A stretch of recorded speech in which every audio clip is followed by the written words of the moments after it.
ওই তো মারামারি শুরু হয়ে গেছে। তা আপনি তাদেরকে প্রোভাইড করলেন না কেন? আপনি বলেছিলেন ট্রাফিকে তাদের কাজে লাগাবেন, সেটাও লাগালেন না। আপনি পুলিশে বা অন্যান্য বিভিন্ন ডিপার্টমেন্টে তাদেরকে চাকরি বাকরি দেন, তাহলে তো অনেক কিছুই আমরা বুঝতাম যে একটা স্বস্তির জায়গায়। মামলা বাণিজ্যতে আমার আইনশৃঙ্খলা বাহিনীর সদস্যরা জড়িত হয়ে গেছে, কোনো জায়গায় রাজনৈতিক নেতাকর্মীরা জড়িত হয়ে গেছে। তো এখন যা শুরু হয়েছে, আমি তো কোনো দিকেই তো টালমাটাল অবস্থা।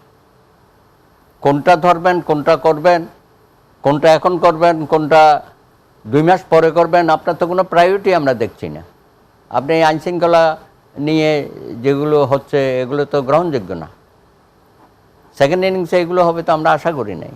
আপনাকে তো আরও শক্ত হাতে কঠোর হচ্ছে এইসব ডেবিল বলেন আর যারা দুষ্ট চক্র এখানে আছে বা প্রতিসরকারের দোষরা নানান জায়গায় রয়ে গেছে, তাদেরকে আপনি এতদিন লেগে গেল। এই 18 সনের নির্বাচনে যারা অপকর্মগুলো করেছে তাদেরকে ধরতে আপনার 7 মাস লেগে গেল। এগুলো তো প্রথম দিকেই করে ফেলার কথা ছিল। সেখানেও আপনি কি কারণে জানেন, কোনো অদৃশ্য সুতার টানে আপনি তাদেরকে এতদিন রাখছেন, এবং সব কিন্তু উচ্চ পদে আছে। তো এতদিন পরে আমরা দেখতেছি যে তাদেরকে বিভিন্নভাবে অব্যাহতি দেওয়া হচ্ছে বা ওএসডি করা হচ্ছে। তারপরে আছেন বিচার বিভাগে। বিচার বিভাগে তো আমরা আরও গতিশীল চেয়েছিলাম। মাননীয় প্রধান বিচারপতি, আপনি অত্যন্ত মেধাসম্পন্ন একজন, অত্যন্ত বিখ্যাত পরিবারের শহীদ ইশতাক আহমদের আপনি সন্তান। তো আপনার হাত দিয়ে আমরা তো আরও অনেক কিছুই আশা করেছিলাম। সেখানেও দেখছি আপনি উচ্চ আদালতে 4 জন বিচারপতি নিয়ে চালাচ্ছেন, প্রধান বিচারপতি, যেখানে 9 জন থেকে 11 জন থাকার কথা। আপনারাই তো মামলার ভারে জর্জরিত। কিছু রাজনৈতিক মামলা ছাড়া আপনারা তো জনগণের, সাধারণ মানুষের কোনো মামলা তো নিষ্পত্তি করতে পারছেন না। আপনারা দেখছেন না প্রত্যেক দিনেই রাজনৈতিক মামলাগুলো সবার আগে হচ্ছে, অন্যান্য মামলাগুলো পিছাতে 1000, 2000, 3000 সিরিয়ালে চলে যাচ্ছে। তারপরে আসেন হাইকোর্টে, জর্জরিত। আপনি কোর্টগুলো বাড়ান আরও। তারপরে যেহেতু হাজার হাজার মামলা এখন শুরু হয়ে গেছে, বৈষম্য বিরোধী মামলা ছাড়ো, আপনি জনগণকে, নিরপরাধ জনগণকে হয়রানি করার জন্য, যেটা আমরা গাইবি মামলা, মিথ্যা মামলা, ওনারা যেভাবে জর্জরিত ছিলেন, সেই মামলা আবার শুরু হয়ে গেছে। এটা কি?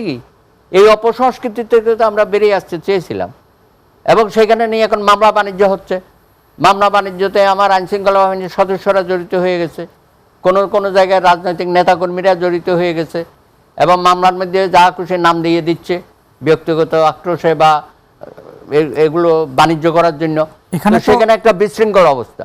এবং নিম্ন আদালতে এবং উচ্চ আদালতে কি বলে ওটাকে, বেল বাণিজ্য, জামিন বাণিজ্য হচ্ছে। এগুলো শুনতে তো আমাদের খুব খারাপ লাগে। আমরা কি আদালতের চিত্র যদি বলি, এটা দেখেন প্রশাসনের টালমাটাল একটু অবস্থা। আসলে এই যাতা পরিস্থিতি বা টালমাটাল পরিস্থিতি বলতে আপনি কোন কোন বিষয়কে মিন করছেন? এই তো আমি একটা বললাম যে মামলা জর্জরিত হয়ে গেছে, মামলা বাণিজ্য হচ্ছে। তারপরে আগে দেখতাম অ্যাটর্নি জেনারেল সাহেব গিয়ে আওয়ামী লীগের সময় বলতো, হ্যাঁ, এই মামলায় বেল দেওয়া যাবে না, এই মামলায় রিলিফ দেওয়া যাবে না। টুকটাক কিছু যদি জনগণ ওখান থেকে একটু সুবিচার পেত, সেটা আবার আপিল বিভাগের চেম্বার জজ গিয়ে আটকায় দিত। এখনও তো সেটা শুরু হয়ে গেছে। আমরা কেউ এগুলো দেখবো না? আমরা কেউ এগুলো দেখভাল করার লোক নাই। এবং জনাব সম্মানিত অ্যাটর্নি জেনারেল কোর্টে গিয়ে বলেন যে আপনারা দেখে শুনে বেল দেবেন, এবং বেল দেবার একচ্ছত্র না। এই যে কথাবার্তাগুলো, এগুলো তো ভাই 15 বছর আমরা শুনেছি। তো এখন কেন এগুলো আমাদেরকে আবার শুনতে হবে? তারপর আমাদের মন্ত্রী সাহেবদের উপদেষ্টাদের যেই ধরনের কথা তারা লাগামহীনভাবে কথাবার্তা বলে যাচ্ছে, কে কি বলতেছে একটার সাথে একটা। আপনি নির্বাচন নিয়ে এত কেন গড়িমসি করছেন? তাড়াতাড়ি রোডম্যাপটা দিয়ে দেন। সামগ্রিক আপনি যেটা বলছেন যে এখানে এই আমরা আদালতের চিত্রটা বুঝলাম, মামলার পরিস্থিতি বুঝলাম, কিন্তু সামগ্রিক যে আইন শৃঙ্খলা পরিস্থিতি সেটা কেমন আছে? না, সেটা তো আরো শূন্যের কোটায়। পরিস্থিতি কোথায়? উনি তো রাত 3টায় কিভাবে একটা সংঘর্ষ কি হয়েছিল দেশে, আমি তো ভাবছি বোধহয় ইমার্জেন্সি এরকম কিছু হবে, বা কি বলা যায়,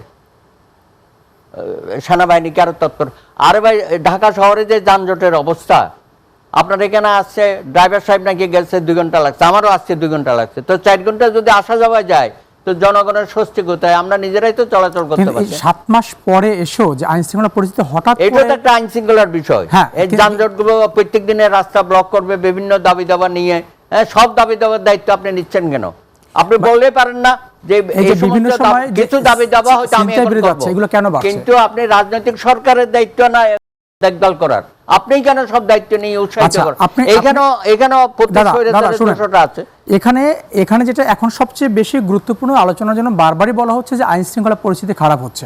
এখন এই 7 মাস পরে এসে হঠাৎ করে চারদিকের আইন শৃঙ্খলা পরিস্থিতি খারাপ হচ্ছে কেন? এর পেছনে কোনো কারণ আছে? হ্যাঁ, কোনো ষড়যন্ত্র অবশ্যই আছে? আছে, কি অবশ্যই আছে। আমরা দেখছি যে আমাদের আইনশৃঙ্খলা বাহিনীর সদস্যদের তাদের মনোবল শূন্যের কোটায়। সেটা তো কারণ প্রথম থেকে ছিল। নানানভাবে তারা বিভিন্ন অপরাধের সাথে যুক্ত ছিল।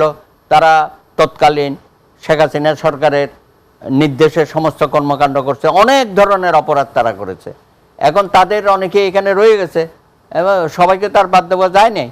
তো সেখানে কথা হচ্ছে আপনি নতুন আইনশৃঙ্খলাতে নতুন লোক নিয়োগ করেন, এটা এতদিন দেরি হলো। এইটা কি এই যে একটা আমাদের কারণ হতে ছাত্র পারে? ভাইয়েরা হ্যাঁ। রাজনৈতিক দল করবে, ছাত্র সংগঠন করবে, তাই না? ওই তো মারামারি শুরু হয়ে গেছে। তা আপনি তাদেরকে প্রোভাইড করলেন না কেন? আপনি বলেছিলেন ট্রাফিকে তাদের কাজে লাগাবেন, সেটাও লাগালেন না। আপনি পুলিশে বা অন্যান্য বিভিন্ন ডিপার্টমেন্টে তাদেরকে চাকরি বাকরি দেন, তাহলে তো অনেক কিছুই আমরা বুঝতাম যে একটা স্বস্তির জায়গায় হইতো।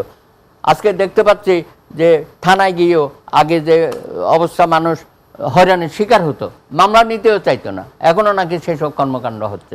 সুতরাং আইনশৃঙ্খলা পরিস্থিতি যেমন, আইনশৃঙ্খলা বাহিনী আপনারা বলছেন যে যৌথ বাহিনী এখানে মাঠে আছে, তাহলে সেনাবাহিনীকে আমি তো বলবো যে ভাই আপনারা আরেকটু তৎপর হন।